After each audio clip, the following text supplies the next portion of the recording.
আছে। নিজের ব্যক্তির আমল ছাড়া কোনো ব্যক্তি সেই দিন নাজাতের জন্য কোনো ব্যক্তিকে সে ডাকবে যে আমার একটু বোঝা তুমি নেও, পাপের বোঝা, আল্লাহ বলছেন সেই দিন কেউ কারো বোঝা বহন করবে না, কেউ না। কোরআনের 6টা আয়াতের মধ্যে আল্লাহ একটা জুমলা ব্যবহার করেছেন, ওয়ালা তাজিরু ওয়াজিরাতুন উইজরা উখরা। সেই দিন কোনো ব্যক্তি অন্যের। আসসালামু আলাইকুম রহমতুল্লাহি ওয়া বারাকাতুহু। কাছে কিংবা দূরে যেখানে বসে আমার এই চ্যানেলটি দেখছেন, আপনাদের সবাইকে জানাচ্ছি আমার পক্ষ থেকে সাদর সম্ভাষণ ও উষ্ণ অভিনন্দন। বরাবরের মতো আরও একটি ভিডিও নিয়ে আজকে আমি আপনাদের সামনে উপস্থিত হলাম। আজকের বিষয়টি নিয়ে আলোচনা করবেন দেশের প্রখ্যাত আলেমে দ্বীন, অত্যন্ত জনপ্রিয় সুপরিচিত একজন বক্তা শেখ মাহমুদ বিন কাসিম। নিজের ব্যক্তির আমল ছাড়া কোনো ব্যক্তি সেই দিন নাজাতের জন্য কোনো ব্যক্তিকে সে ডাকবে যে আমার একটু বোঝা তুমি নেও, পাপের বোঝা, আল্লাহ বলছেন সেই দিন কেউ কারো বোঝা বহন করবে না, কেউ না।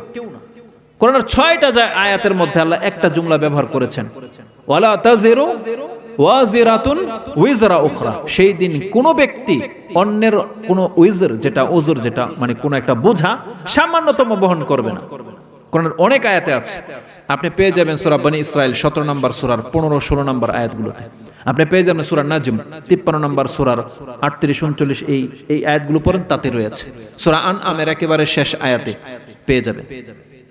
তো এই আয়াতগুলো আছে, সূরা আরাফেও আছে যে কেউ কারো বোঝা বহন করবে না। সূরা জুমারেও আছে 7 নম্বর আয়াতে, 7 অথবা 9। তো এই আয়াতগুলোর মধ্যে আল্লাহ বলতেছেন যে দেখো সেই দিন সবাই যার যার থেকে পৃথক হয়ে যাবে, তো কেউ কারো বোঝা বহন করবে না। তো কেন বললাম এটা?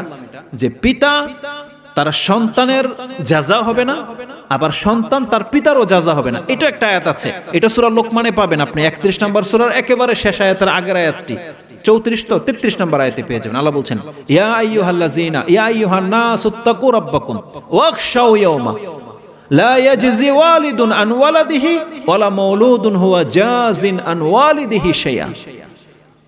সুবহানাল্লাহ, ইন্না ওয়াদাল্লাহি হক। আল্লাহ বলছেন আল্লাহর ওয়াদা সত্য, আর এই পীরেরা যে ওয়াদাগুলো করে এগুলো সব মিথ্যা, সব বাটপার। আল্লাহ বলছেন আল্লাহর ওয়াদা সত্য। সেই দিন বাবাও যদি বলে যে আল্লাহ আমার সন্তানকে মাফ করে দেন, আমাকে শাস্তি হিসেবে দেন, আল্লাহ বলছেন না, একজনের বদলে আরেকজনকে আমি শাস্তি দেব না। কোন সন্তানও যদি বলে দেয় যে আমার পিতাকে ছেড়ে দেন, আমাকে আপনি জাহান্নামে দেন, আল্লাহ বলবেন এটা হবে না। কেউ কারো বোঝা আজকে বইবে না, যার পাপ তাকে বহন করতে হবে। মান আমিলা সালিহান ফালিনাফসি ওয়া মান আসা ফাআলাইহা। যেই ব্যক্তি সৎ কাজ করবে এটা সে নেকি